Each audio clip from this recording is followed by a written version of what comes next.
Old Bridge Lane, the Crown Court condominium apartments in Danbury off of Padnaram Road. I don't know if any of you are aware of this, but all of you should be. Every ward in the city emanates from Main Street in Danbury. And the first ward is essentially Danbury's welcome mat. It's the gateway to the city of Danbury. Exit 5 in both directions and exit 6 are the two most accessible exits off of 84 to get to Main Street. It terminates, it doesn't terminate, but it comes to a point just past the police station at Franklin Street. That end, that north end of Main Street, is in deplorable condition. To me, city center is all of Main Street in Danbury. And if you, and I'll share these images with all of you at the front table here. The Welcome to Danbury sign is rusted out, pitted. It's a disgrace. The lampposts along the street on both sides are peeled. The pavement is exposed. We have businesses, one in particular on the corner of Patch and Main Street, that it is a blight to the neighborhood. This is our neighborhood. Each of you have issues in your backyard, but our front yard, our front porch, our front door is the north end of Main Street. And we should be particularly sensitive to that, because with a dirty welcome mat, nobody is going to entertain the prospect of investing in downtown, and they just drive through. It's all well and good to have businesses come into the area. I'm concerned about the proposal for the Carland property. I'd be curious to know what exactly it is, because that's one of the most congested spots in terms of traffic.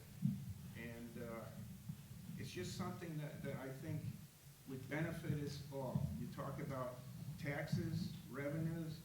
If we can cultivate more interest in downtown, maybe we'll have some more people investing.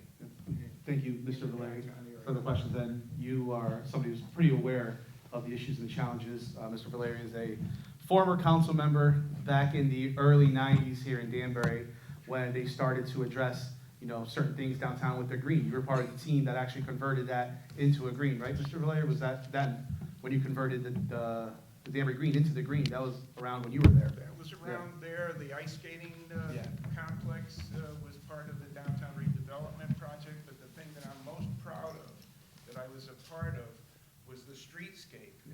And it was gorgeous when this was under the Iroquois administration. And when I sat down, Gene stayed in office for another 2 years, but the 22 years since has been characterized by nothing but neglect. When a crack in the pavement occurred, it wasn't patched to match the pattern. It was filled with asphalt. And thank you, Mr. Valeri. And you're right. And now what we're going up against now is, the last 22 years, but it's about what are we doing going forward. That $1.3 million we got from the state of Connecticut and the Community Investment Fund is specifically towards a part of Main Street. We're going to have some money now to redo Elmwood Park. I know that's been a passion project of Councilman Perkins there. Well, 3 months in, we got the money to do it. All it took was 3 months. We're here, and we're excited about that. And then it's going to also address some drainage issue down there, because it's not just about what we see, it's what we don't see as well. We need a sewer capacity study on Main Street, so places know how many people they can even get in there right now. We haven't had one of those in a while. Well, yesterday, we put the first meters in on the sewers to address sewer capacity issues on Main Street. We're going to work diligently on that. That is a passion project of mine. I walk down those roads all the time. It's about also addressing everything responsibly. There's a lot of things in this city over the last 22 years that we want to go and tackle. That's why that grants team is critical to us, because we want to do it, but we also don't want to do it on the back of the taxpayers. There's a lot we have to pay for. There's a lot we have to do. And again, if you have, things you share here, we'll take a note of that, see what we can do, signs we can replace, and start chipping away and start tackling it. And what we hope you see is in the next year and a half, progress, is how we are listening and what we're doing. But again, doing it responsibly. We're not gonna be able to take care of everything. It took 22 years to get here. It's not gonna happen overnight. It's not gonna be by next November. It's not gonna be by next December. But it's gonna start, the work is gonna start happening, and you're gonna see us there. So thank you so much. Appreciate that. We do have businesses in the area that might step forward and partner with us in sprucing a number of these things up. I agree. It doesn't all have to come out of taxpayers' pocket. PPP, public-private partnerships. We love those. So you want to, and council, anybody else want to chip in? Just please raise. I know. Yeah, I just want to respond to the